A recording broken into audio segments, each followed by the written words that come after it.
The red and blue lights reflected off the fresh October snow like a warning.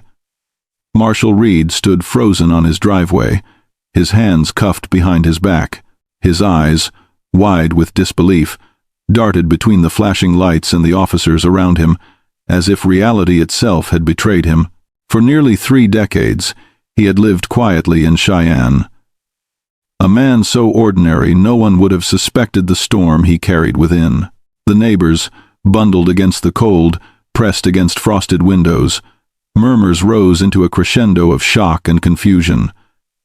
The man they had waved to on morning walks, who fixed leaky faucets and mowed lawns without complaint, was being dragged from his own home, accused of a crime that had haunted their town for 28 long years.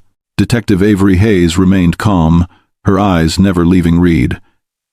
She knew the story that would unfold had begun long before today.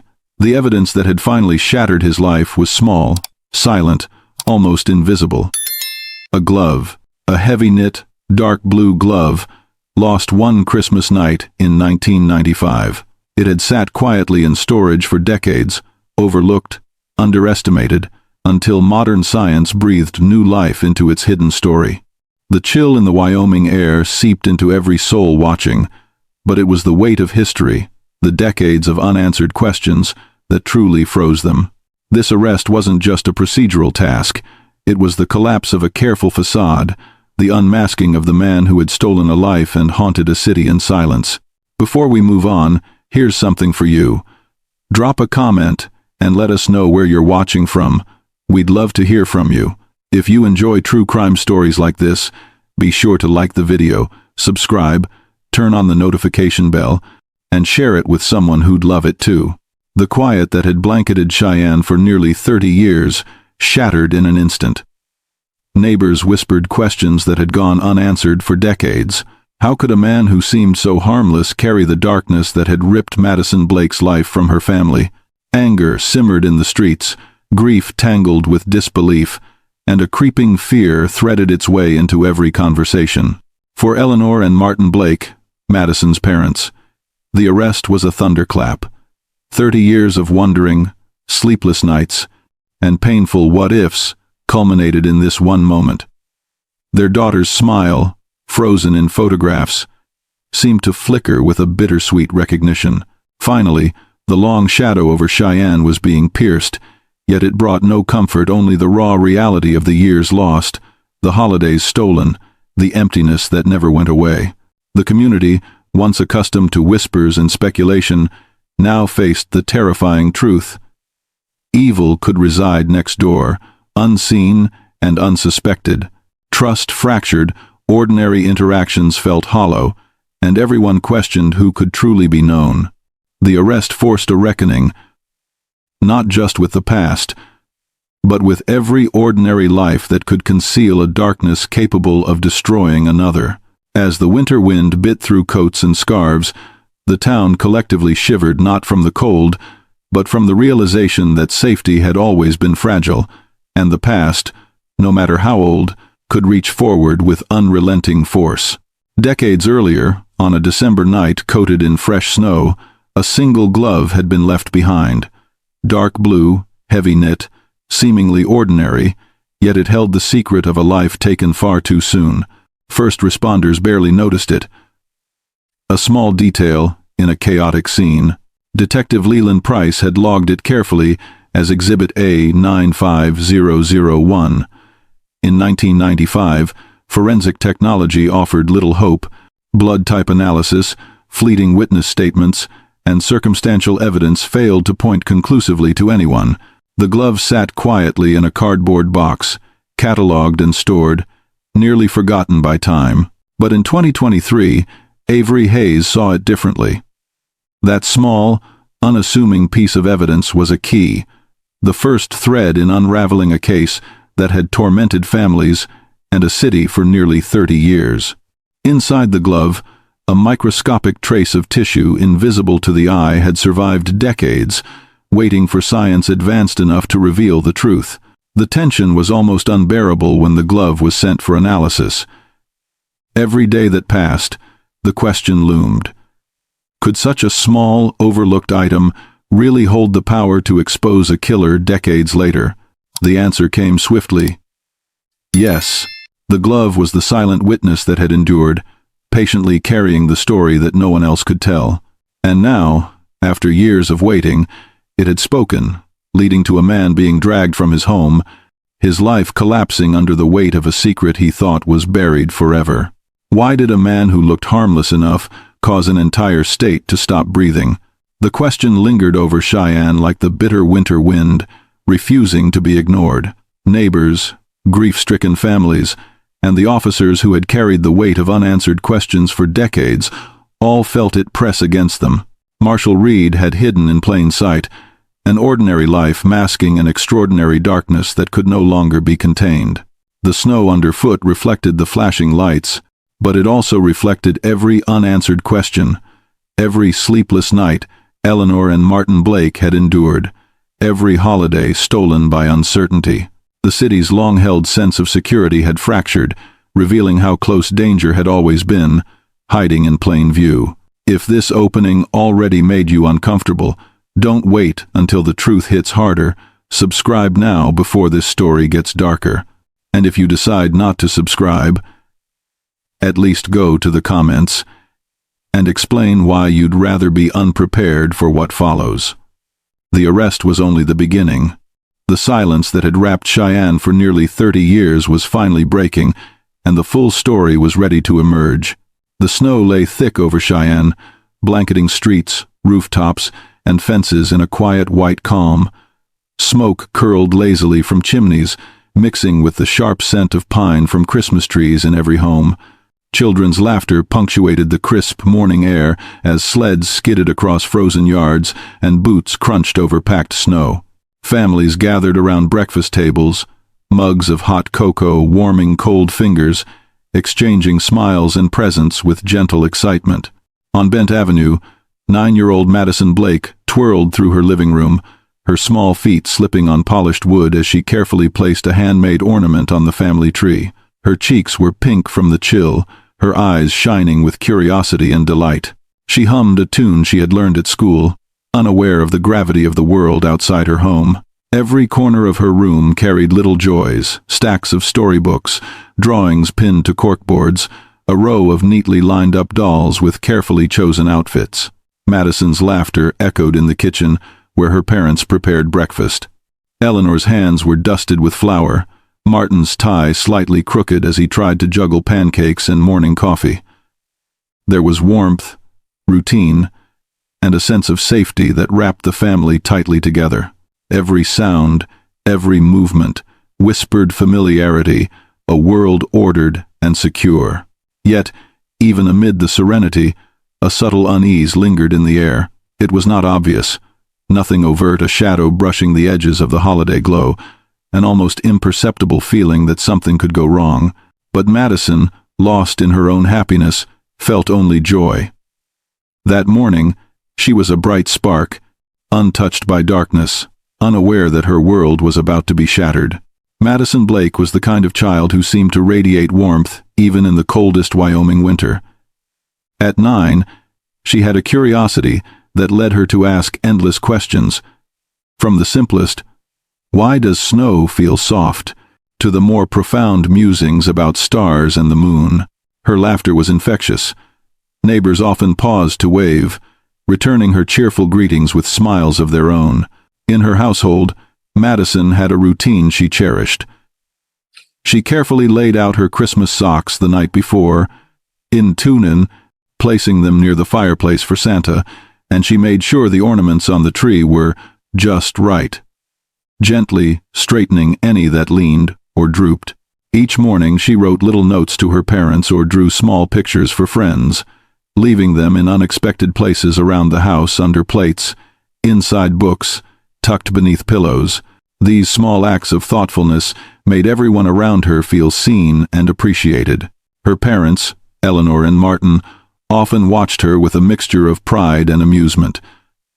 They marveled at her boundless energy, her tender heart, and the way she could turn ordinary moments into laughter-filled memories. To friends and neighbors, Madison was a joy. To her family, She was the beating heart of the home, a bright spark that filled every room she entered. Yet, as the city glistened under fresh snow and holiday lights, there was an almost imperceptible tension threading through the morning. No one could name it, not even Madison. It was as if the quiet perfection of the day carried a hidden fragility, a prelude to a world she could not yet comprehend. But in that moment, her smile was untouched, her innocence unbroken, and the city of Cheyenne went about its holiday routines, unaware that the calm was a delicate, fleeting illusion. The Blake household was alive with the quiet energy of a family celebrating together. The smell of cinnamon and baked bread filled the air, mixing with the faint, piney scent of the Christmas tree in the corner. Plates clinked softly on the dining table, where Eleanor and Martin worked in tandem to serve breakfast while exchanging amused glances at Madison's impatient tapping of her spoon. Madison moved between the kitchen and living room, her tiny hands clutching a mug of cocoa, steam curling around her face.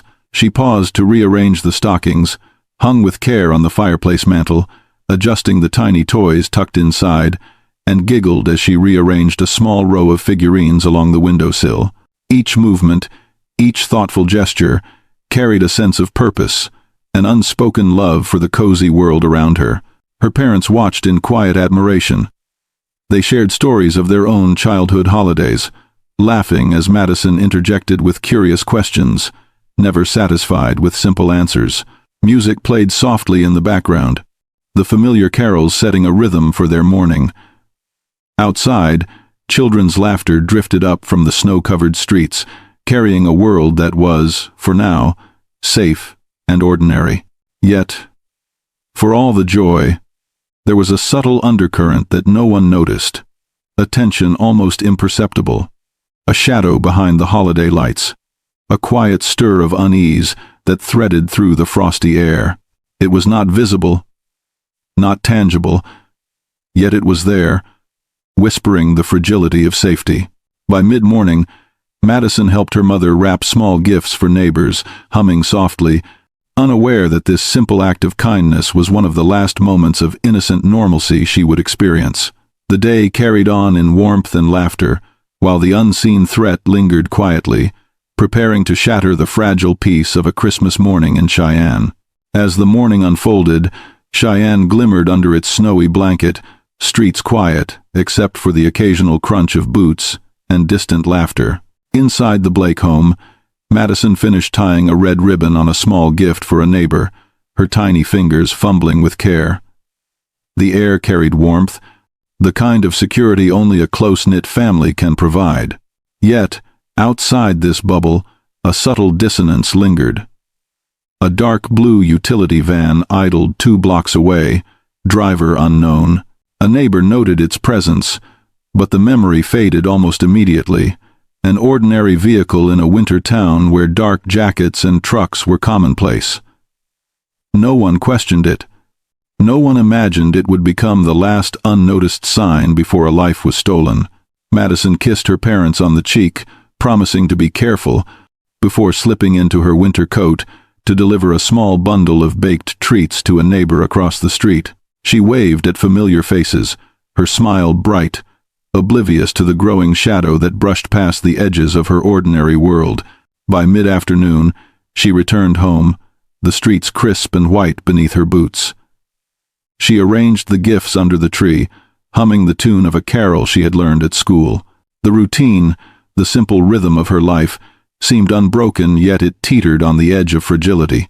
Her final known movements before tragedy were ordinary, unremarkable, and yet laden with significance. A knock on the door from a friend, a quick chat, a promise to call her parents before nightfall. The world she knew safe, warm, and filled with joy was poised on the brink of darkness, unaware of the moment that would forever alter the quiet city of Cheyenne. Julian Kincaid's car rolled quietly down Bent Avenue, tires crunching over fresh snow. He clutched the small, carefully wrapped gift in his hands, a token meant to brighten Madison's Christmas evening. The streetlights cast a muted glow on the icy pavement, reflecting in the windows of quiet homes. The neighborhood seemed untouched by the outside world, serene and safe, as if the city itself had paused for the holiday. Reaching Madison's apartment building, Julian frowned. Her lights were off. A chill ran down his spine, an unusual sight for a night when her warmth usually spilled through the windows. He parked, stepping onto the snow-covered sidewalk, the gift tucked under his arm. A familiar sense of anticipation and excitement for their planned movie night mingled with a creeping unease he couldn't shake. Julian knocked once, then twice. Silence. Not the polite quiet of a home resting for the evening, but a void that pressed against his ears, heavy and oppressive. He called her name softly, but the apartment returned only emptiness. His eyes fell on the small ceramic gnome near the front door. The spare key was hidden there, exactly where Madison had instructed. With a trembling hand, Julian retrieved the key and unlocked the door. The moment the lock clicked, a gust of cold air swept past him, sharper than the winter night outside. The threshold felt different, something was off, though he couldn't yet name it. A strange scent of metal and something acrid lingered, teasing at his senses. Julian's stomach twisted with an instinctive dread as he stepped inside, and the ordinary apartment he had visited countless times suddenly felt like a stranger. The door closed behind Julian with a hollow click, muffling the crunch of snow from the outside. Immediately, the warmth of a lived-in home vanished. A frigid draft lingered, crawling along the edges of the room. His eyes scanned the familiar space, expecting the comforting clutter of Madison's apartment books stacked on the shelves, mugs on the counter, blankets draped casually over chairs. Instead, chaos reigned. A mahogany side table lay toppled, its surface gouged across the hardwood floor. A framed photo of Madison and her parents was shattered, glass glittering like frozen fire beneath the dim glow of the Christmas tree. Small ornaments rolled across the floor as if fleeing the intrusion, and a faint, sharp scent pricked Julian's nose, something metallic, unfamiliar, wrong. The apartment seemed alive with absence. Silence pressed in on every side, suffocating in its intensity. Julian's heart pounded, echoing loudly in the stillness, a relentless drum that made every footstep tremble. He called Madison's name, louder this time, but the apartment offered nothing in response except the echo of his own fear. Then, in the corner of his vision, he saw it, the glove. Dark blue, heavy knit, resting half-hidden near the doorway. It seemed innocuous, almost ordinary, but something about its placement spoke volumes. It was as if it had been left behind deliberately, a silent witness to the unspeakable act that had occurred. Julian's chest tightened, and an icy panic surged through him. He froze, unable to reconcile the festive decorations with the terror etched into the room. The apartment, once a place of warmth and laughter, had become a chamber of dread. The realization hit Madison was here, somewhere in this space, and the cheerful Christmas evening had vanished into a nightmare. Julian's legs felt frozen as he moved deeper into the apartment, every step hesitant. The festive glow of the Christmas tree now cast harsh, unforgiving light over the disorder. His eyes darted from the overturned furniture to the shattered photograph, and then a movement he couldn't ignore, or rather, a lack of it. Near the dining nook, Madison lay motionless. Her small frame, so full of life just hours ago, now seemed impossibly still. The room's warmth felt like a cruel memory, a mockery of the comfort it once offered. Julian's breath hitched in his throat, the mug of cocoa he had carried earlier long forgotten. Panic rose in his chest, sharp and choking. He fell to his knees beside her, gently shaking her shoulder, whispering her name, willing some miracle to erase the horror. Nothing. The cold in the apartment seeped into him, wrapping around his heart, freezing hope. The world tilted, disoriented, and Julian's hands trembled uncontrollably. Then, his gaze fell again on the dark blue glove, the small object lying half-hidden under the overturned table. It was a silent witness, a fragment of the truth he could not yet fully grasp. The glove's presence made the reality undeniable. With shaking hands, Julian fumbled for his phone, dialing 911 with a trembling urgency. Each second stretched impossibly long as he relayed what he saw, his voice breaking, emotions spilling over into raw panic and disbelief. Outside, the snow lay untouched, calm and silent, while inside, life as Madison's family knew it had fractured irreparably. The operator's voice was distant, almost surreal, but the gravity of the situation pressed down on Julian. The nightmare had begun, and the tiny glove overlooked by all but now critical would become the key to a story frozen in time for nearly 3 decades. The minutes after the 911 call stretched endlessly. Julian sat on the cold hardwood floor, his back against the wall, chest heaving as the weight of what he had witnessed settled over him. The apartment, once a space of comfort and laughter, had transformed into a chamber of frozen terror. The festive decorations, the twinkling lights, and the carefully arranged gifts now seemed grotesque, a harsh contrast to the brutal truth in front of him. Outside, snow continued to fall, soft and indifferent, covering footprints, hiding the world from what had happened inside. Inside, every overturned object, every shard of broken glass, and the solitary dark blue glove carried a story that Julian could not yet comprehend. The glove, resting partially beneath the table, became a haunting emblem, the silent witness to a crime that had erupted in the most ordinary of nights. Julian's mind raced. How could this happen? Who could commit such an act? Questions collided with panic, grief, and disbelief. He tried to steady his breathing, to summon the clarity he would need to recount the scene to the authorities, but every thought spiraled into horror. The realization that Madison, the girl who had brought light into every room she entered, was gone, crushed him. The door burst open moments later as first responders arrived. But the moment of intrusion did little to dispel the suffocating dread. Julian stood shakily, pointing toward Madison, his voice trembling, the cold seeping into his very bones. And yet, in the midst of chaos, one detail the glove would silently endure, untouched, waiting to reveal the truth hidden in snow and time. Detective Leland Price parked his cruiser outside Madison Blake's apartment building, the flashing lights casting fractured shadows over the snow. The December air bit at his face, sharp and unforgiving, as he approached the building. Yellow tape fluttered lightly in the cold wind, a harsh ribbon cutting across the calm of Bent Avenue. Stepping inside, Price immediately felt the dissonance. The Christmas tree still glimmered, ornaments untouched by human hands, yet the room radiated violence. Overturned furniture, shattered glass, and the faint metallic scent of blood created a tableau that was both chaotic and precise. His trained eyes catalogued every detail. The side table gouged across the floor, the photograph face down, the faint traces of a struggle, subtle scratches, and marks that seemed almost deliberate, like messages left by an unseen hand.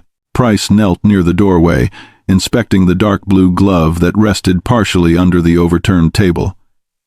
He picked it up gingerly, recognizing its significance instantly. A single small stain on the interior hinted at evidence, yet the absence of fingerprints deepened the mystery. Whoever had left it had been careful, but not careful enough to prevent a trace from enduring nearly unnoticed. As officers buzzed around him, Price's mind began forming preliminary theories. Forced entry? Unlikely. There were no signs of a break-in. An inside job? Possible, given the lack of intrusion. Stranger attack? The randomness of the scene made him hesitate. Each theory had flaws, each possibility contradicted another, leaving him with an uncomfortable realization. This would not be a straightforward investigation. The detective straightened, taking in the frozen room one last time before radioing for additional support. Something about the apartment insisted that the story it held was complicated, a puzzle that would demand patience, precision, and a keen sense for the hidden. And Price knew, instinctively, that this case would not yield its secrets easily. Detective Price paced slowly through the apartment, letting his eyes linger on every detail. The absence of forced entry weighed heavily on him. Madison knew her neighbors, trusted her surroundings, who could have gained access without leaving obvious signs. Each hypothesis unraveled under closer scrutiny. The first responders provided statements, their recollections sharp but incomplete. Some noticed the dark blue glove immediately. Others passed by, failing to register its significance. Price examined it again, noting the tiny stain hidden inside. Blood, he thought, and not from the victim. The mystery deepened. Whoever had left it behind had left a whisper of themselves, yet refused to fully appear. Objects were disturbed, yet selectively. The side table was overturned, but drawers remained untouched. A chair lay tipped over near the dining nook, but the rest of the room seemed untouched, carefully staged in its own chaos. Marks on the hardwood suggested a struggle, but there was no drag, no signs of a prolonged fight. Contradictions clung to the scene like frost, each pointing in a different direction, none fully explaining the horror before him. Price's mind circled the possibilities. Someone known to Madison, trusted and underestimated, or a stranger who had observed her routine and exploited it perfectly. The glove offered a clue, yet refused to speak clearly. Every new detail led to more questions, contradictions emerging from every corner. By the time he stepped back and surveyed the room again, Price felt the unease settle deep in his chest. This case was different. Not only was the act brutal, but the choices of the perpetrator suggested an intelligence, a precision that challenged every assumption he had made in his career. And as he looked once more at the glove, partially hidden yet perfectly placed, a chilling truth emerged. This investigation would demand patience, scrutiny, and the willingness to follow every shadow no matter where it led. Detective Price held the dark blue glove up to the light, turning it over in his hands. The knit was heavy, utilitarian, seemingly ordinary, yet its presence carried weight far beyond its appearance. Half hidden beneath the overturned table, it had witnessed the unspeakable act, a fragment of truth left in the chaos, a clue the killer had failed to destroy.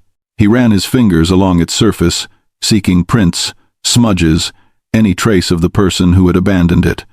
Nothing. No fingerprints, no hairs, no fibers linking it directly to anyone. It was as if the glove had been placed with deliberate care, a silent message for those patient enough to uncover it. Price's gut told him that the tiniest stain inside could be the key, but he also knew, from experience, that evidence this subtle could easily be overlooked, misinterpreted, or mishandled. Every corner of the apartment seemed to resist easy interpretation. Marks on the floor conflicted with the positioning of objects. Dust displaced, footprints faintly visible on the snowy entryway carpet, yet inconsistent. The scene challenged him, taunting with half-answers and deliberate misdirection. It demanded analysis beyond the ordinary, a detective willing to read the unsaid. As he stepped back, Price felt the weight of the moment press down. The apartment was not just a crime scene, it was a puzzle built to test every assumption. The glove, a quiet sentinel amidst the wreckage, would become a central piece of the investigation, even if its significance was not yet fully realized. A chill ran down Price's spine. The case was no ordinary homicide. The perpetrator had planned nothing, yet left behind a single, crucial signature, the glove. And Price understood, with uneasy certainty, that uncovering its secrets would require patience, ingenuity, and a willingness to confront contradictions that defied logic. This investigation was only beginning. Detective Price stepped back, surveying the room one final time. Every object, every mark, every faint trace seemed to contradict itself. The apartment whispered secrets, but only fragments, refusing to give the whole story. He felt the subtle weight of uncertainty pressing down a case that would not bend to standard procedure, that would demand a new kind of diligence. The glove remained in his hand, its stain almost mocking in its subtlety. It was a single, small piece of a vast and complex puzzle. Its very presence hinted at the killer's oversight, yet also at the intelligence to leave a trace that would test those who sought the truth. Price's mind raced through scenarios, each more unsettling than the last. Someone had entered Madison's apartment, committed a violent act, and left with enough care to erase themselves almost entirely, yet the glove remained, defiant, waiting for a keen eye. He called over his lieutenant, outlining his early theories. No forced entry, selective chaos, conflicting footprints, and the singular glove. The contradictions were maddening, the half-truths gnawing at him. Price knew that rushing to conclusions would be disastrous. The apartment itself was a confounding riddle, one that refused to yield to assumptions or simple logic. As he catalogued the scene for the 100th time, a sinking feeling took root. This would not be a case solved quickly. There were no easy answers, no immediate suspects. Every detail, from the shattered photo to the careful placement of the glove, demanded scrutiny. And somewhere, hidden within those contradictions, lay the path to justice. Price exhaled slowly, the cold biting at his cheeks. One truth had already become clear. This investigation would be a battle against time, memory, and the cunning of a person who thought themselves invisible. The hunt for Madison Blake's killer had only just begun. Julian Kincaid sat across from Detective Price, his hands trembling, the room feeling impossibly small. The questions came fast, deliberate, probing each one a reminder that he had been the first to find Madison. Shock clouded his answers, and even the most honest of statements twisted into inconsistencies. I knocked on the door. Twice, Julian stammered. Then I used the spare key. His voice faltered, the memory of the horrific scene intruding. Price watched carefully, noting the tension in Julian's shoulders, the way his fingers fidgeted. Every minor slip, every hesitation, painted a picture to outsiders of potential culpability. Friends and neighbors who knew Julian described him as steady, reliable, and devoted to Madison. Yet in the stark fluorescence of the police station, under the weight of grief and fear, he became something else, a puzzle, conflicting even to those closest to him. Price felt the tightrope of investigation straining. The more Julian spoke, the more uncertain the situation became. Outside, whispers of the Blake family tragedy began to ripple through Cheyenne. A quiet city on winter's edge now carried murmurs of suspicion that could latch onto anyone, even a beloved cousin. Price leaned back, letting Julian finish recounting the night. One fact remained undeniable. Julian had discovered the horror, and with discovery came suspicion, no matter how unjust. The first threads of doubt had been cast, and as Julian left, the detective's mind churned. The glove, the overturned furniture, the contradictions of the scene all waiting, silent, like a timer, counting down to a revelation no one was ready for. Rex Sterling's name had been whispered across Cheyenne for weeks, fueled by gossip and his own reputation. Madison's former boyfriend had not handled the breakup well. Public arguments, heated confrontations, and a simmering possessiveness marked him as a person of interest. When Detective Price called him in, Rex entered the room with a mix of defiance and weariness, his hands clenching and unclenching like coiled springs. "Where were you last night?" Price asked. Voice measured but sharp. Rex hesitated, then launched into a detailed explanation, solitary at his family cabin, drinking, avoiding company. It was a plausible alibi, yet impossible to verify. The detective noted the tension in Rex's jaw, the way his eyes darted, unwilling to meet the exact gaze of the man questioning him. Rex's anger surfaced repeatedly. A muttered curse here, a dismissive shake of the head there. Price had to separate emotion from fact, yet the intensity of Rex's demeanor made him a magnet for suspicion. Neighbors recalled his visits to Madison's apartment complex in the months before Christmas, casual remarks that now carried ominous undertones. To the community, these small actions painted a larger, more frightening picture. Outside the interrogation room, the snow continued to fall, footprints appearing and disappearing in the streets, elusive and confusing. Conflicting neighbor accounts sightings of wrecks near Bent Avenue, then elsewhere compounded the uncertainty. Each contradictory detail intensified scrutiny, and, as Rex left, Price couldn't ignore the uncomfortable truth.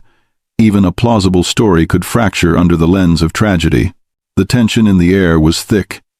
In Cheyenne, suspicion could attach itself to anyone.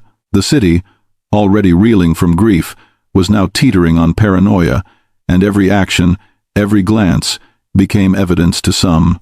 By now you can already feel how fast innocent people can become suspects. If stories like this leave you uneasy, subscribe, because the next reveals only get colder. And if you choose not to, at least tell us in the comments why you prefer watching from the shadows instead of standing with us. The freshly fallen snow had already begun to betray the story of that Christmas night. Footprints crisscrossed Bent Avenue and the surrounding streets. Some smudged, others sharply defined. Neighbors who came forward offered conflicting accounts, a fleeting shadow here, a dark jacket there. Each statement added to the chaos, none fully aligning, leaving the detectives grasping at fragments. Mrs. Albright, the elderly neighbor, remembered a utility van parked 2 blocks away at dusk. A driver had stepped out briefly, wearing a dark jacket, but she could recall nothing else. Across town, another resident reported seeing a man loitering near Madison's building, yet their description didn't match Rex, Julian, or anyone known. The contradictions compounded, creating a cloud of uncertainty that hovered over the investigation like the persistent Wyoming cold. Detective Price noted how easily perception could twist reality. Snow preserved footprints for a time, yet a single careless step could erase them, leaving evidence unreliable and misleading. He pored over the patterns, attempting to reconcile each account, but the threads refused to tie neatly together. What the snow revealed was only half the truth, leaving room for fear, suspicion, and error to fill the gaps. The psychological pressure seeped into the community. Conversations hushed when certain names were mentioned. Wary glances followed those who passed too close to Madison's apartment. Even the most ordinary actions, a late-night errand, a delivery run, a casual stroll, began to feel loaded with potential guilt. Fear became its own contagion, spreading as quickly as the rumors. In the quiet moments of his review, Price realized the investigation was no longer confined to facts alone. The city itself, wrapped in white and silence, had become part of the puzzle. And every resident, willingly or not, was entangled in the web of suspicion. Cheyenne streets were quieter than usual. Yet beneath the stillness ran a current of unease. Families locked doors earlier than normal. Neighbors watched one another with suspicion. The familiar faces of the town suddenly alien. In a place where everyone knew everyone, fear made strangers of them all. Detective Price observed the subtle shifts in human behavior. Parents clutched children closer on walks, friends hesitated before offering casual greetings, and even the local shopkeepers' glances carried a weight of uncertainty. Rumors spread faster than footprints in the snow, each whisper amplifying doubt. Julian and Rex, already under scrutiny, became symbolic anchors for the community's anxiety. Every inconsistency in their statements, every nervous glance, fanned the flames of suspicion. Pressure mounted in the police station as well. Witness accounts collided, fingerprints led nowhere, and the elusive glove remained an enigma. Price and his team wrestled with the realization that the case was no longer purely about evidence, it was about navigating the fragile state of a community teetering on fear. The investigation was a careful dance. One misstep could unjustly condemn an innocent, or worse, allow the guilty to slip away. As night fell, Cheyenne felt like a town holding its breath, waiting for a revelation that might never come. The snow, once a blanket of serenity, now reflected the tension and distrust permeating the streets. Every passerby became a suspect, every shadow a potential clue.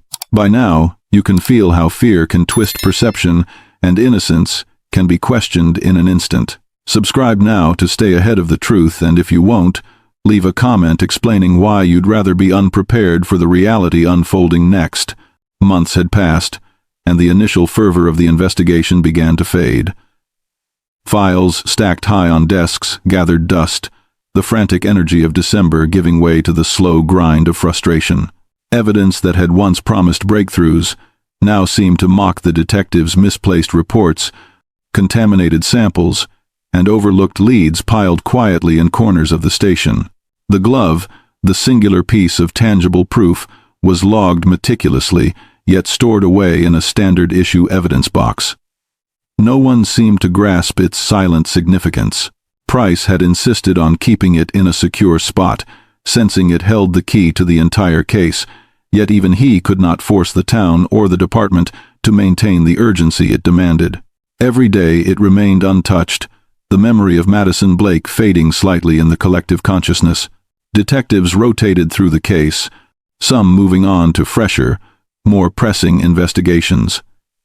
Each handoff diluted the understanding of the subtle threads that tied the night together. New officers brought fresh eyes, but also inexperience. Old notes became cryptic, witness statements blurred with time. The momentum that had driven Price forward in the first weeks was replaced by quiet despair. Outside the station, Cheyenne carried on. Snow melted, seasons shifted, yet the city still remembered the tragedy. Community members stopped calling in tips, rumors lost clarity and urgency. And in the quietest corners of the police department, the glove rested, a silent relic of a night that had already begun to recede from memory. Price alone understood that it was not just the case that was cooling, it was the city's attention, the pulse of hope that could have led to answers. Every day without a breakthrough made the chances slimmer, and every untended detail widened the gap between justice and oblivion. Detective Price pored over the last remaining leads with a growing sense of helplessness. Witness accounts conflicted. Timelines failed to align, and physical evidence refused to yield answers. Each promising thread ended abruptly, like a trail that vanished into the snow itself. Calls to neighbors went unanswered. Sightings and recollections were too vague to follow. The city, wrapped in winter's silence, offered nothing new. Rex Sterling remained on the outskirts of suspicion, Julian cleared but haunted by guilt for simply being there first. And yet, no suspect could be firmly tied to the crime. The glove, a lone artifact of the night, was analyzed repeatedly, yet the results were frustratingly inconclusive. Blood type alone was not enough. Fingerprints revealed nothing, and the stain, so small and unremarkable at first glance, refused to speak. With each passing week, pressure mounted inside the department. Detectives were reassigned, leaving gaps in institutional memory. The team that had initially charged forward with determination was now scattered, their focus fractured by new cases and administrative demands. What had been a hot, active investigation cooled into a lingering, unresolved tension that hovered over the department like a winter fog. Madison Blake's family, meanwhile, felt the suffocating weight of despair. Eleanor and Martin Blake clung to hope, yet with each unanswered question, the light in their eyes dimmed. Calls to police became less frequent. Visits to the apartment were tinged with fear and helplessness. The vibrant memory of their daughter, the girl whose laughter had filled their home, was now intertwined with a gnawing uncertainty that would not relent. Every trail that died, every clue that led nowhere, compounded the sense that justice might never come. The city, the family, and even the investigators were all silently surrendering to the cold, leaving the truth suspended in a quiet, frozen limbo. The weeks turned into months, and the weight of uncertainty began to crack the Blake family's foundation. Eleanor's once vibrant demeanor faded into anxious pacing and sleepless nights, her eyes always searching for signs that would never come. Martin retreated into quiet frustration, a protective barrier against the helplessness gnawing at him. The shared grief, once a bond, now threatened to fracture their relationship under the relentless strain of unanswered questions. Family gatherings became hollow rituals. The holiday cheer that had defined their lives now carried a shadow of loss. Every Christmas reminded them of the final moments they had with Madison, and the pang of absence grew sharper with each passing year. Friends tried to console them, but even well-meaning words seemed futile. The community watched quietly, feeling the tension but powerless to mend the invisible rift. Detective Price, observing the family's decline, carried an additional burden. He understood the stakes. These weren't just cold files or statistics. They were lives derailed, hearts shattered, and futures left suspended. Every misstep, every dead-end lead, added to the silent weight he bore personally. The city's once eager support for the investigation slowly waned, leaving the Blakes more isolated. Visits to Madison's apartment grew infrequent, the place slowly taking on the character of a mausoleum rather than a home. Each untouched ornament on the Christmas tree, each unopened gift box, became a testament to a future stolen and a justice delayed. And yet, amidst the growing despair, one piece of evidence remained quietly intact in the department: the dark blue glove. Forgotten by nearly everyone except Price, it lay sealed in a storage box, waiting, holding its silent story. The chill of hopelessness settled over Cheyenne. Locked away in the dimly lit evidence room, the dark blue glove rested quietly inside a sealed box. Years of neglect and shifting personnel had rendered it almost invisible, yet it contained the story that no one could tell. A small, almost imperceptible stain lingered on its interior, the only link between the horrific night of December 25th, 1995, and the possibility of justice. Detective Price alone seemed to understand its silent importance. He would sometimes stare at it during moments of reprieve, feeling the weight of history in that tiny piece of fabric. Others passed it by, unaware that one day this unassuming object would shatter lives, reveal secrets, and bring long overdue closure. The city of Cheyenne, meanwhile, moved forward. Life continued amid the snow and cold, but a subtle unease remained in the air. The tragedy had faded from daily conversation, yet the memory lingered like a shadow that could not be fully escaped. For the Blakes, the unanswered questions gnawed at their sanity, each day amplifying the pain of absence. And then, just as hope seemed entirely lost, the glove sat waiting a dormant witness, untouched yet screaming silently for recognition. The very object that had failed to reveal its secrets for decades was about to become the key that would reopen the case, drawing the attention of new eyes and more advanced science. The stage was set. The case had turned cold, yet a spark lingered. The glove would not remain silent forever. By 2023, the landscape of crime-solving had transformed. Advances in forensic science had reshaped the way detectives approached cold cases. DNA sequencing, once a novelty, had become precise enough to unlock decades-old mysteries. Forensic genealogy, in particular, was now a tool capable of connecting the smallest biological trace to living relatives, creating new avenues where old methods had failed. Detective Avery Hayes had built her career on turning the impossible into the solvable. Known for her patience and tenacity, she thrived where others saw dead ends. When she received the Madison Blake file, her first reaction was disbelief. 28 years untouched? She flipped through the aging pages, reading witness statements and evidence logs, her mind already running calculations on what modern science could uncover. Every detail mattered. Hayes noted the earlier focus on the dark blue glove and its faint bloodstain, a minuscule amount that had been all but useless in 1995. But now, with current technology, even that tiny trace could be amplified, analyzed, and compared to vast genealogical databases. The potential was enormous. Unsealing the evidence box, Hayes's eyes fell on the glove. It looked exactly as Price had described decades earlier, as if time had been frozen around it. The small, stubborn stain inside became her obsession, the spark that could reignite a case long considered hopeless. She knew the procedure would be painstaking.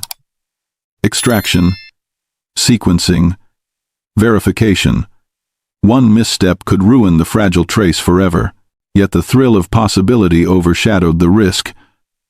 The glove was a silent witness, no longer ignored, waiting to reveal the truth that had been dormant for nearly 3 decades. Hayes felt the weight of the responsibility immediately. The lives, the grief, and the long-denied justice all depended on her precision. Avery Hayes carefully lifted the dark blue glove from its evidence box, the weight of decades pressing down with every delicate movement. Though small and seemingly insignificant, it had endured 30 years untouched, a frozen fragment of a night that had defined so much pain. The fiber was brittle in places, but intact enough to hold a secret that modern science could coax into revelation. In the lab, she began the meticulous process of extraction. One slip could destroy the fragile trace.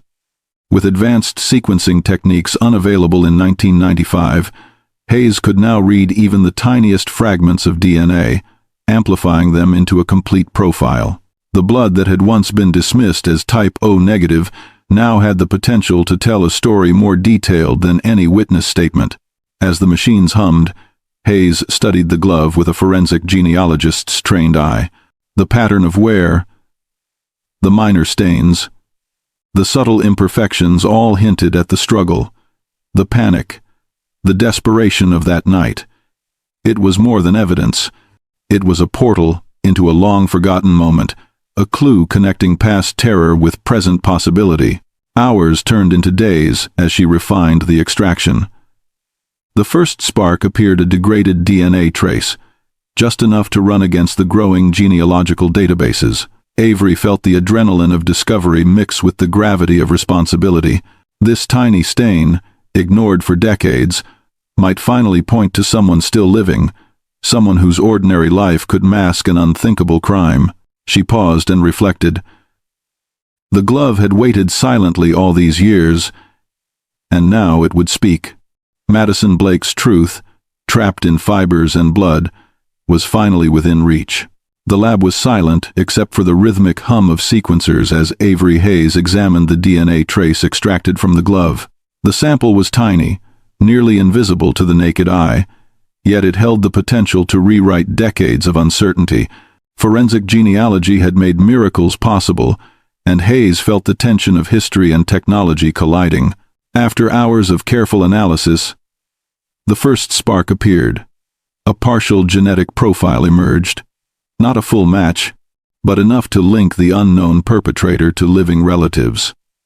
A faint thread of life stretched across generations, reaching out from a night frozen in time. It was the kind of breakthrough that changed cold cases into headline stories. The kind of result that could shatter normalcy in a town that had long tried to forget. Hayes knew that this was just the beginning. The profile needed to be verified, checked against databases, and mapped through family trees. The work would be painstaking, requiring patience, intuition, and strategic leaps. But the moment that first sequence appeared on the screen, the possibility of solving Madison Blake's case transformed from distant hope into tangible reality. The glove, long dormant, had finally spoken. Its small, stubborn stain, overlooked for decades, had revealed a genetic fingerprint, the silent echo of a man's actions that had left a family shattered. Avery could feel the weight of history pressing down, but also the exhilaration of being on the threshold of justice. In that moment, the past and present intersected. A small, forgotten object had bridged the years.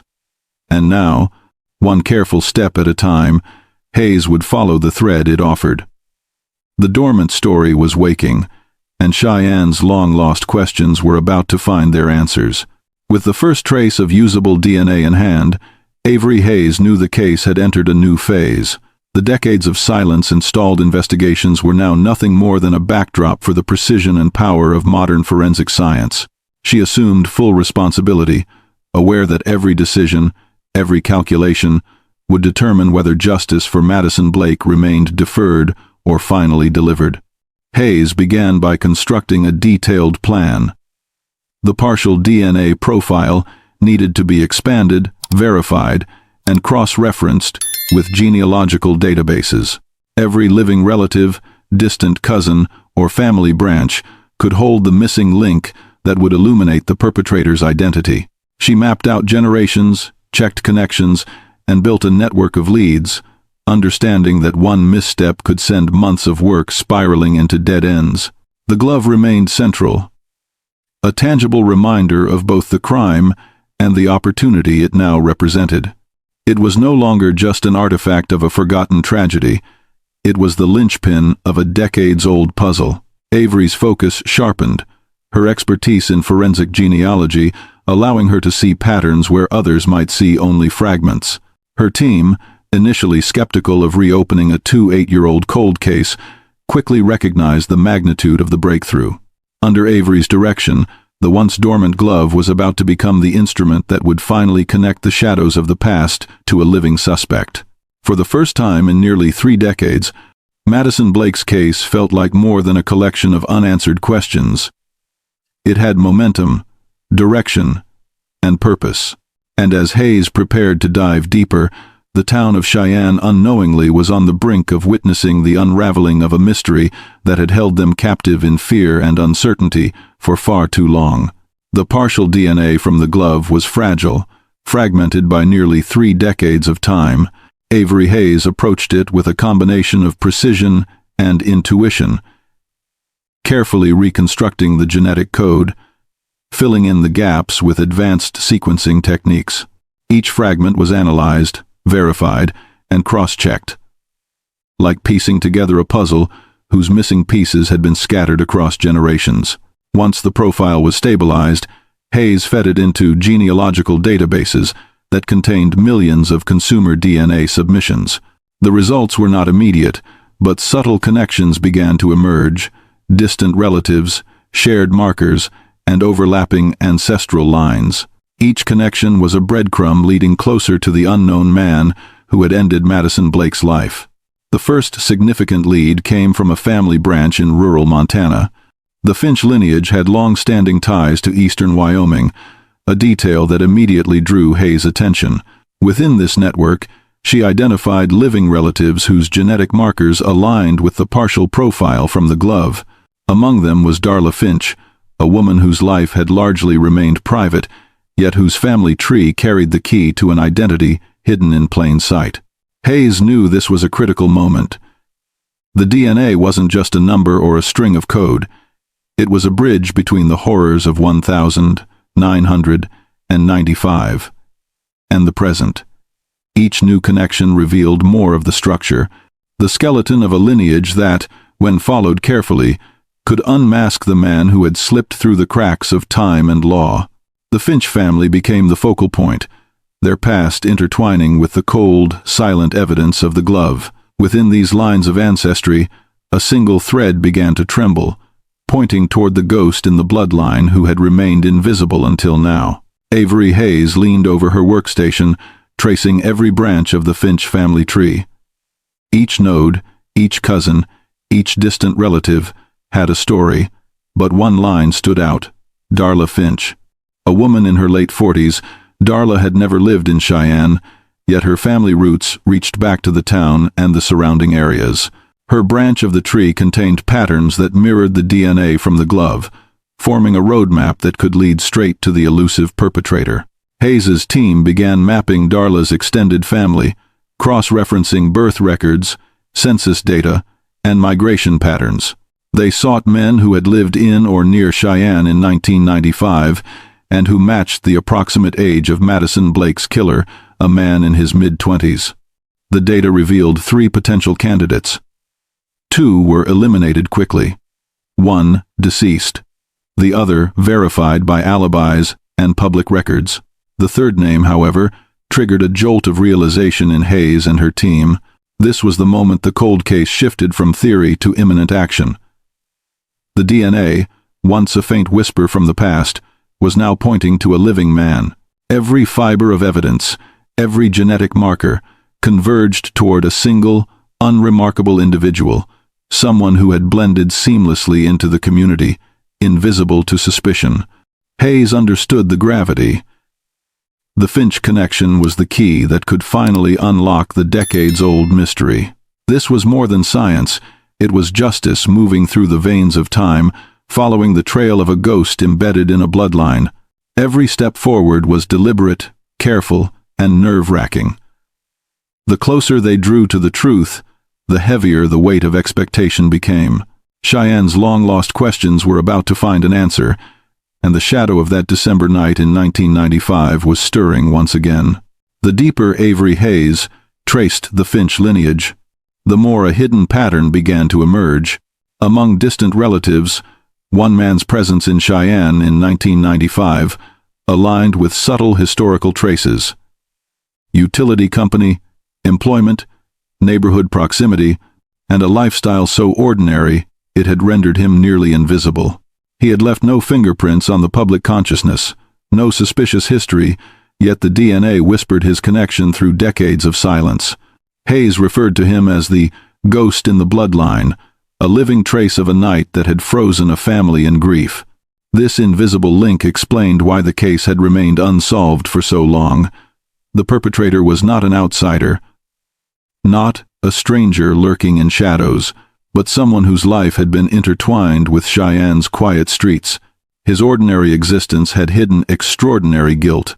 The lab buzzed with anticipation as Hayes and her team consolidated family trees, cross-referencing every record and triangulating data. Each connection strengthened the likelihood of his identity, narrowing the focus until doubt became nearly impossible. The genetic ghost was no longer a theory. It was a living target. With every marker and familial tie mapped, Hayes felt the weight of what this discovery meant.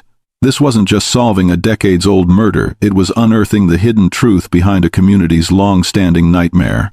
Madison Blake's case, dormant for nearly 30 years, was finally moving toward resolution. The ghost would not remain anonymous much longer. Avery knew that careful planning and patient strategy were essential. But the inevitable revelation loomed.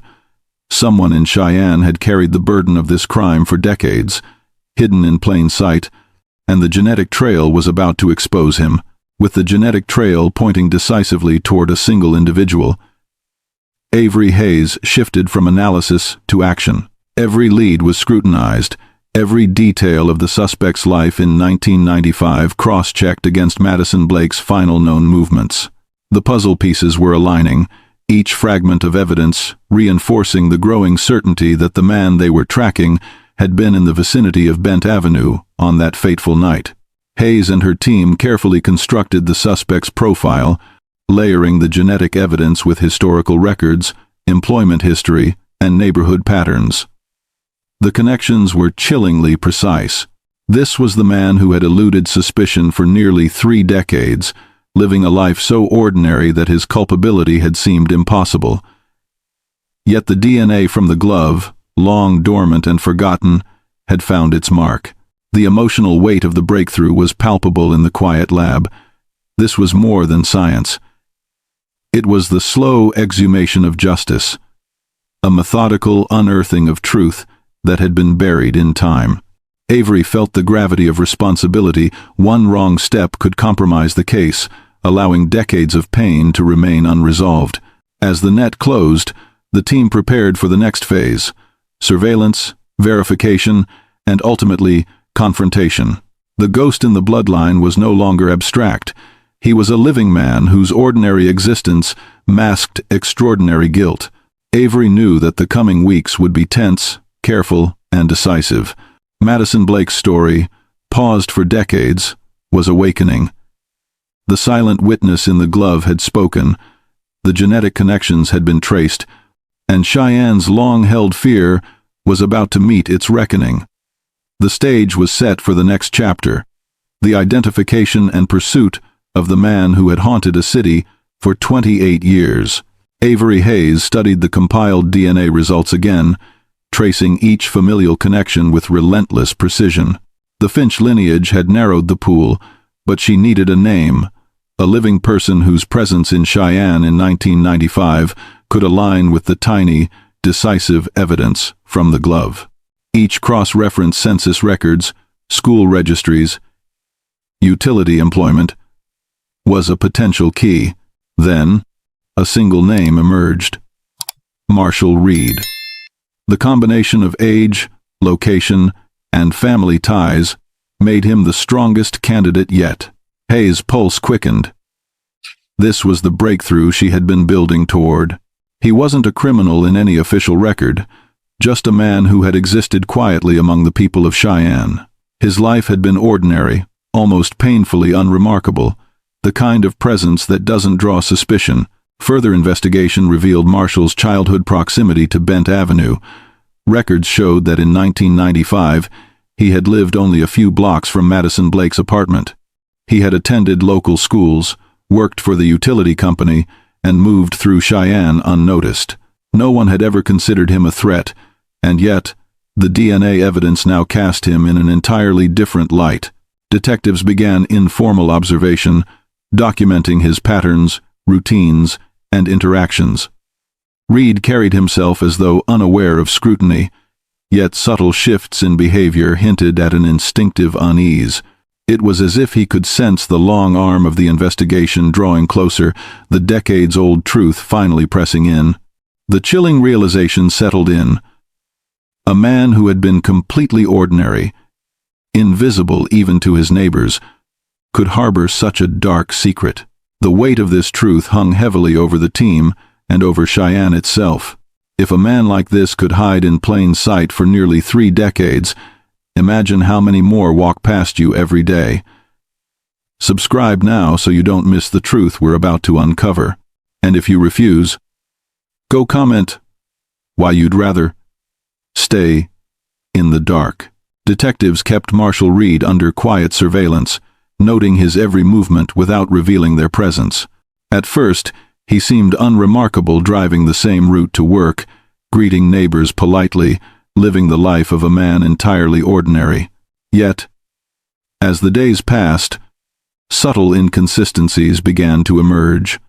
A glance over the shoulder, a pause in conversation when certain topics arose, small but undeniable shifts that suggested he might sense scrutiny even decades after the fact. Avery Hayes reviewed historical employment records, learning that Reed had worked the utility route that included Madison Blake's apartment complex in 1995. It was the final piece that aligned his mundane life with the devastating events of that Christmas. Each fact was unassailable. Age, location, employment, proximity to the victim, all matched the genetic trail traced so painstakingly through decades of ancestry. The detective's unease grew. Here was a man who had lived under the radar, trusted and unnoticed by the community, now revealed by a single, long-forgotten piece of evidence. The glove, once a minor fragment of the scene, had silently waited for science to catch up. And now it had. Hayes knew the stakes. A misstep could alert Reed or compromise the case entirely.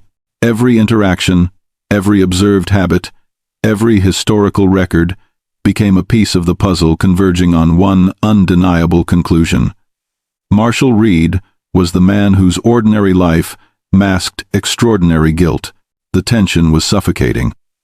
Cheyenne had unknowingly sheltered the very individual responsible for the tragedy that had haunted their community for nearly 3 decades. Each day that passed without action risked letting a lifetime of guilt continue undetected, and the truth, inch by inch, demanded confrontation. As the investigation tightened, Avery Hayes and the detectives pieced together Reed's 1,995 presence with meticulous care. His daily routines, the utility routes he drove, and his casual interactions in the neighborhood suddenly took on new significance. The ordinary details of his life were now shadows of guilt, each one connecting him to Madison Blake in ways that were impossible to ignore. Historical witness accounts, previously dismissed or considered inconclusive, were revisited. Mrs. Albright's fleeting memory of a dark-colored utility van driving near Bent Avenue that evening suddenly resonated with chilling clarity. The pieces, once scattered, fragmented, and cold now aligned like an invisible thread drawing a straight line from the quiet maintenance worker to the tragic events of Christmas Day. The detective's surveillance revealed subtle patterns, a slight hesitation when speaking about old neighborhood routes, a brief glance at areas linked to past work assignments, almost as if Reed felt the weight of unseen eyes watching. These minor shifts were imperceptible to most, but under the lens of modern investigation, they became crucial indicators. Every discovery reinforced the inevitability of the next steps. The man who had once moved unnoticed through Cheyenne streets now had nowhere to hide. Avery Hayes knew the final verification direct DNA evidence would confirm what the genetic trail had already suggested. The city of Cheyenne seemed to hold its breath. A man who had been ordinary, unremarkable, and trusted by neighbors was about to be confronted with a truth that would unravel the fabric of his decades-long quiet life. The stage was set. The circle was closing. The long shadow of Madison Blake's tragedy was about to collide with a man who had walked in plain sight for 28 years. For days, the detectives shadowed Marshall Reed with quiet vigilance. Each movement was recorded, each routine scrutinized. At first glance, he was the picture of ordinary life, a man walking his dog, stopping at the local grocery store, exchanging polite nods with neighbors. His predictability was almost cruel in its normality, a stark contrast to the darkness his DNA hinted at. Avery Hayes monitored the team's progress closely. Every action was measured, calculated. Reed's unremarkable existence had made him invisible for decades, but now, each step he took could bring the investigation closer to the truth. The detectives noted the minutiae. The way he lined up cans in the supermarket, the subtle glances he cast at familiar streets, the deliberate care in daily routines that made him appear harmless. Amid this mundane routine, the team sensed an undercurrent of tension. The contrast between Reed's ordinary life and the horrors of 1995 created an almost suffocating suspense. The public remained unaware, oblivious to the fact that a man with decades of hidden guilt lived among them. The detective's challenge was to maintain patience, to watch and wait, knowing the moment that would break the case was within reach but still elusive. Every detail mattered. The faintest deviation in his patterns could provide the opening they needed. Hayes reminded the team that one mistake could compromise decades of progress. The silent tension stretched through each day, the knowledge that they were on the verge of something monumental, yet powerless to act until the precise moment presented itself. Marshall Reed's days unfolded like clockwork, a carefully crafted illusion of normalcy. He strolled through the neighborhood park, fed birds from worn bags of seed, and jogged along the quiet streets as though nothing from 1995 had ever existed. To the untrained eye, he was a harmless figure, a man who could never inspire fear. But the detectives knew better. Every smile, every wave to a neighbor, was a mask concealing a decades-old secret. A hidden truth lying dormant beneath the mundane. The team observed silently, noting how Reed's ordinary life intersected with the shadow of the past. Each casual act now carried weight. Each route he walked through town, a potential connection to Madison Blake's final hours. Hayes reminded the team that in these moments, patience was everything. A single misstep could alert him, and the chance to collect irrefutable evidence would vanish. It was the contrast between normal life and historical horror that made the tension unbearable. Reed appeared unremarkable, yet the detectives knew he carried the invisible burden of a crime that had haunted a city for 28 years. The stakes were immense. Every casual greeting, every mundane task, now held the potential for discovery. As days passed, the team grew increasingly focused on identifying a slip, the evidence that would link Reed beyond reasonable doubt to the long cold case. The ordinary mask he wore offered clues, but nothing conclusive yet. Still, Hayes and the detectives remained poised, knowing that the breakthrough was coming, a single moment that would turn this ordinary man into a symbol of justice finally catching up with time. The breakthrough came unexpectedly, in the unlikeliest of forms. A discarded coffee cup. Reed, finishing his lunch at a small diner on the outskirts of Cheyenne, tossed the paper cup into a public trash can without a second thought. To anyone else, it was ordinary, mundane, just another piece of waste. But to Avery Hayes and the detectives, it was the moment the case shifted from decades of speculation to undeniable evidence. Hayes acted swiftly. The cup was collected, sealed, and sent for immediate DNA extraction. The tension was palpable in the lab. A quarter-century of unresolved grief and unanswered questions now rested on this single, unremarkable object. If the DNA matched, the silence that had haunted Cheyenne for 28 years would finally be shattered. If it didn't, hope could collapse once again. The team waited, barely daring to breathe, knowing the outcome would redefine everything. Reed's life, once ordinary and invisible, hung in a fragile balance. Every prior observation, every surveillance note, every genealogical clue converged on this pivotal moment. The coffee cup was no longer just a piece of trash, it was a silent witness, a vessel carrying the proof that could bring closure to a grieving family. When the results finally returned, confirming the match between the saliva on the cup and the blood on the dark blue glove from 1995, a wave of disbelief and quiet triumph swept through the team. The decades of patience, investigation, and innovation had paid off. The detectives and Hayes understood the magnitude. The ordinary man they had watched in his daily life was now undeniably connected to Madison Blake's murder. The past and present collided in one irrefutable truth, and the next step, the confrontation, was inevitable. With the DNA match confirmed, the atmosphere shifted. The detectives, who had watched, waited, and documented every detail of Reed's life, now faced the undeniable reality. The case was about to move from observation to action.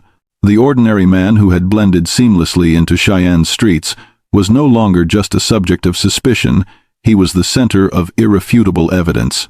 Every interaction, every routine Reed carried out over decades was reframed in the minds of investigators. The grocery trips, the jogs through the neighborhood, the friendly greetings, they were no longer signs of normalcy but traces of a carefully hidden life, now fully exposed. Hayes briefed the team on the plan. The arrest had to be precise, controlled, and immediate, to prevent any chance of flight or destruction of evidence. The tension among the team was palpable. After years of chasing leads and decades of cold case frustration, the moment of confrontation carried a weight unlike any other. The pressure was both professional and deeply personal. They knew Madison Blake's family had waited almost 3 decades for this, that an entire community had imagined the horror in countless ways, but now reality was sharper, closer, and unavoidable. As the detectives positioned themselves, they realized the emotional burden they carried was mirrored in Reed's subtle changes, brief hesitations, glances over his shoulder, the small signs of a man sensing that his carefully maintained life was about to unravel. Every second heightened the stakes. The tipping point had arrived. The quiet observer was now the hunted, and every heart involved in this case beat in sync with the suspense of what was about to unfold. The arrest, the revelation, and the justice, long delayed, were within reach. And the city itself seemed to hold its breath. The night was calm, deceptively so, as SWAT vehicles rolled silently down Reed's neighborhood street. Flashing lights carved harsh, staccato patterns against the familiar homes, each beam a pulse of unavoidable truth. Neighbors, roused from their routines, stood in doorways, watching in stunned disbelief as the ordinary man they had waved to for decades became the epicenter of terror and revelation. Reed's house, once a symbol of quiet stability, was now surrounded. Officers moved with precision, their presence both overwhelming and unavoidable. Inside, Reed's expression shifted subtly. The shock of years spent hiding an unspeakable truth now collided with the inevitability of confrontation. The handcuffs clicked, The silence of his life fractured in that single, irreversible moment. News traveled fast. Within minutes, the community was awash with fear and disbelief. People whispered in hushed tones, trying to reconcile the friendly neighbor who fixed a broken fence or shoveled a driveway with the decades-old horror now confirmed. Parents held children closer, friends exchanged grim looks, and the city collectively felt the weight of betrayal. A man so ordinary had carried extraordinary darkness. Meanwhile, across town, Madison Blake's parents received the call. Eleanor's hands trembled around the phone, tears streaming freely, a mix of grief, relief, and long-denied hope crashing together. Martin's face went pale, his knees weak, as the realization settled. The nightmare that had haunted them for 28 years had finally reached its climax. Detective Price, standing quietly in the command center, felt the culmination of decades pressing down on him. The case that had tormented his conscience, that had whispered failure in his ear for nearly 3 decades, was now, finally, intersecting with justice. Even he allowed himself a moment of raw vulnerability, his stoic demeanor cracking as the weight of closure settled into the room. By morning, Reed's arrest had sent ripples through every corner of Cheyenne.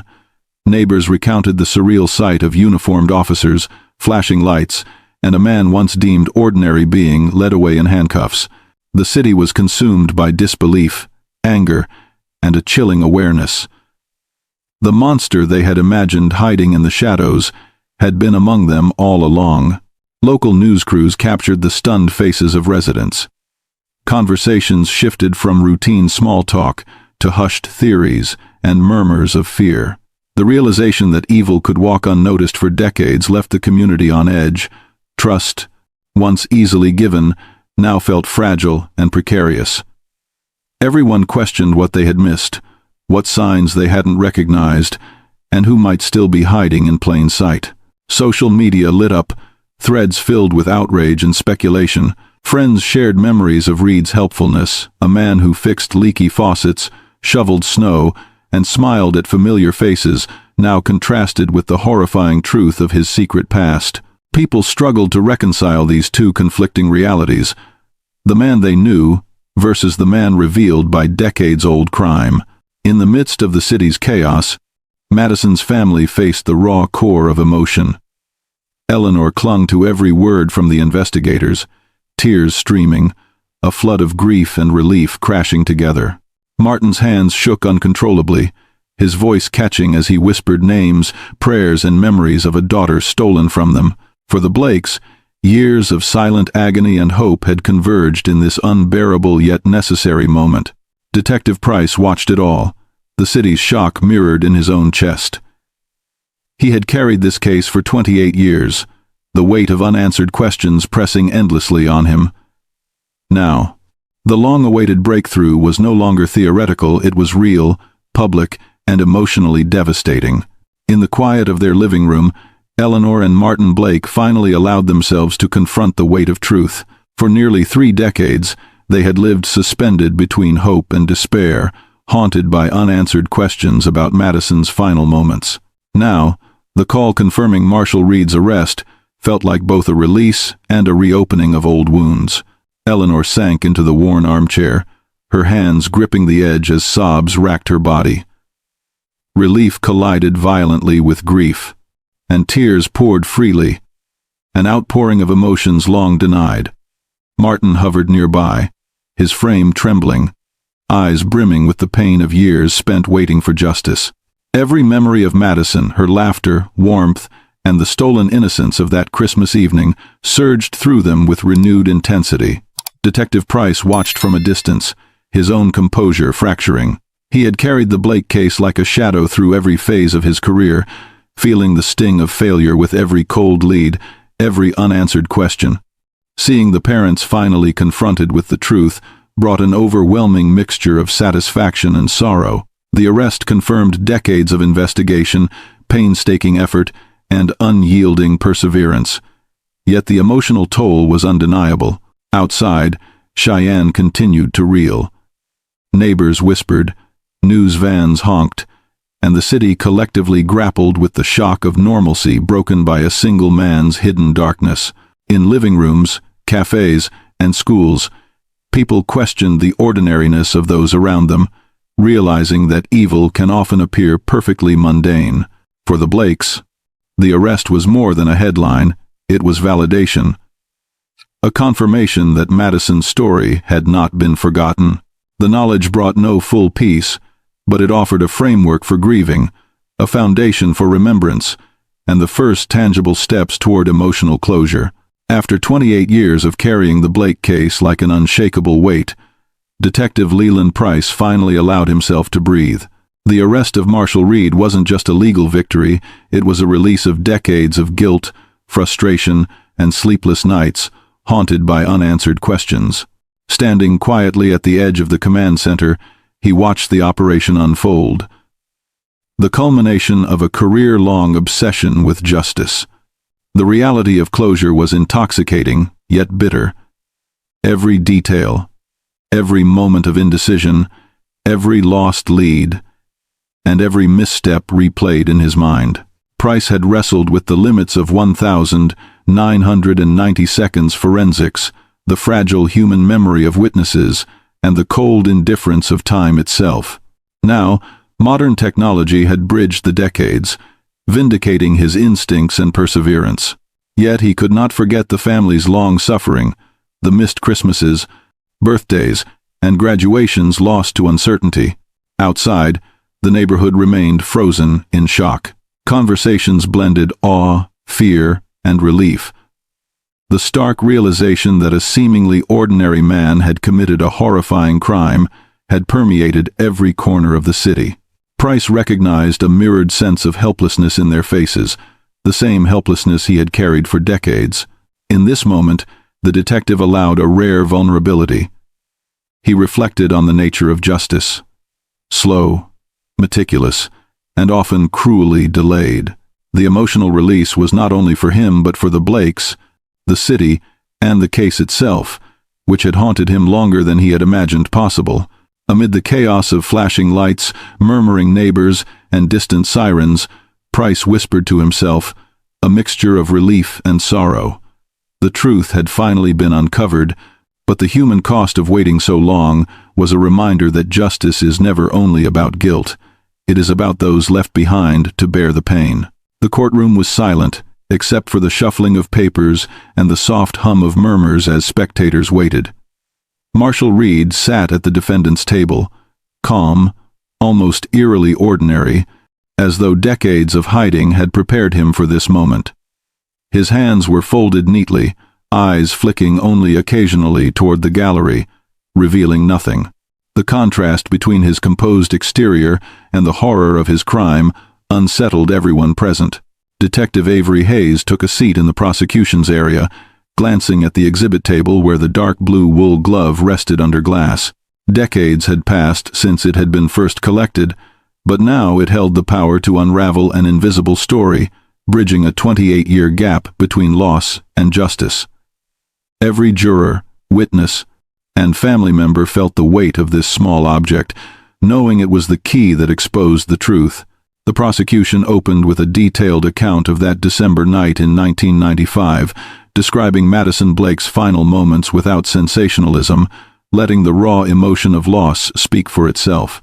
Photographs of the crime scene, the overturned table, the shattered frame, and the lonely glove forced the courtroom to confront a young life stolen in a moment of violence. The tension was unbearable. Families in the gallery clutched one another. Detectives sat rigidly, and Reed's cold, quiet demeanor only intensified the emotional gravity. Every word of the opening statements, every gaze, every small movement, heightened the suspense. Outside, Cheyenne citizens followed media coverage with bated breath, collectively holding on to the idea that justice, long delayed, might finally find its mark. If this story shook you, imagine the ones we haven't told yet. Subscribe now. Don't wait until another cold case leaves you lying awake at night. And if you won't subscribe, step into the comments and tell us why you'd rather stay vulnerable to the dark instead of being here with us. Axes, one sit-ins, end quote. The courtroom lights glinted off the glass case holding the dark blue glove. Now more than just a piece of fabric, it had become the silent witness that had haunted Cheyenne for nearly 3 decades. Detective Hayes walked the jury through its significance, explaining how a tiny trace of blood, invisible for years, finally revealed the truth. The room held its collective breath. Even the air seemed to tighten around the object that had once been forgotten in a dusty storage box. Photographs of Madison's apartment were displayed, the overturned furniture and shattered photograph frame forcing jurors to feel the chaos and violence of that Christmas night. Every detail highlighted the randomness of opportunity and the fragile security of a young woman's life. Witnesses, neighbors, and forensic experts testified, their words layering tension upon grief, each statement a reminder that for 28 years, the city had carried a silent, unresolved fear. As the evidence mounted, the prosecutor's voice cut through the hushed room, steady but heavy with the weight of truth. They described Reed's unremarkable life, the quiet utility work, the neighbors who never suspected, the normalcy that had masked darkness. Each piece of testimony deepened the dread.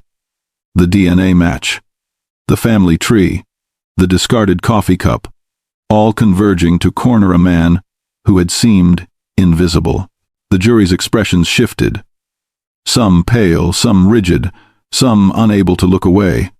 Every second stretched painfully, each detail amplifying the horror of what one ordinary man had done, and the emotional toll of waiting decades for the facts to emerge. The courtroom, once calm and procedural, now vibrated with tension, the weight of lost years and delayed justice pressing down on every attendee. The courtroom waited in tense silence as the judge called for the jury to deliver their verdict. Each juror rose slowly, the weight of responsibility etched into every movement. Outside, Cheyenne residents followed the proceedings in anxious clusters, the snow outside mirroring the stillness inside the courtroom. For 28 years, the city had held its breath, and now the moment of reckoning had arrived. As the foreperson announced the verdict, guilty on all counts, a collective exhale rippled through the room. Madison's family collapsed with a mixture of grief and relief. Tears, sobs, and whispered prayers filled the air as Eleanor and Martin Blake finally felt the crushing uncertainty lift. The justice that had eluded them for decades was now tangible, a validation of their long fight for truth. Detective Avery Hayes allowed herself a quiet moment of release as well. Her relentless pursuit of answers, Detective A, 1%, her painstaking reconstruction of a life interrupted, had brought closure. The tiny glove, once overlooked, had finally told its story. The courtroom's tension transformed into an emotional resonance, a shared understanding that justice had arrived, not swiftly, but surely.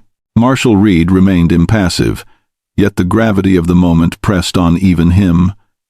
The ordinary life he had maintained could not protect him from the consequences of his actions, nor the weight of public scrutiny.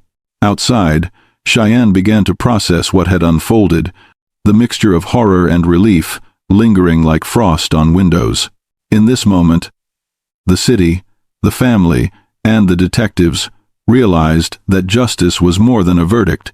It was acknowledgement, memory, and the reclaiming of peace. The story of Madison Blake, once paused by tragedy, had now been carried to its painful yet necessary conclusion. In the quiet aftermath, Cheyenne began to reckon with the legacy of Madison Blake. Streets, once filled with whispered fear, slowly carried a fragile sense of relief. Families hugged tighter, neighbors exchanged wary but hopeful glances, and the story that had haunted the town for 28 years was finally acknowledged. Madison's memory, preserved through the perseverance of her parents and the tenacity of Detective Hayes, became a beacon, a reminder of the resilience required to face the darkest truths. Detective Hayes reflected on the weight of her work. Every painstaking hour, every genealogy thread traced, every discarded clue examined, had led to this moment. She understood that her role went beyond solving a crime. She had restored dignity to a life stolen, given peace to grieving parents, and shown that even decades-old mysteries could not escape justice. In the courtroom, the glove, once overlooked and nearly forgotten, remained encased under glass, a symbol of the invisible threads that connect evidence, persistence, and truth. Its presence reminded everyone that justice often comes slowly, but it arrives when it must. And yet, the story lingered beyond the verdict. Questions whispered in corners, reflections on trust, vigilance, and the ordinary faces that sometimes hide darkness. Madison's life, cut tragically short, left a powerful imprint, urging communities to protect one another and to demand that unanswered questions never remain silent. If this story shook you, imagine the ones we haven't told yet. Subscribe now. Don't wait until another cold case leaves you lying awake at night. And if you won't subscribe, step into the comments and tell us why you'd rather stay vulnerable to the dark instead of being here with us. The snow outside melted slowly, but the memory of Madison Blake, her fight for justice, and the story that refused to be forgotten would haunt Cheyenne, a chilling reminder that truth, however delayed, never dies.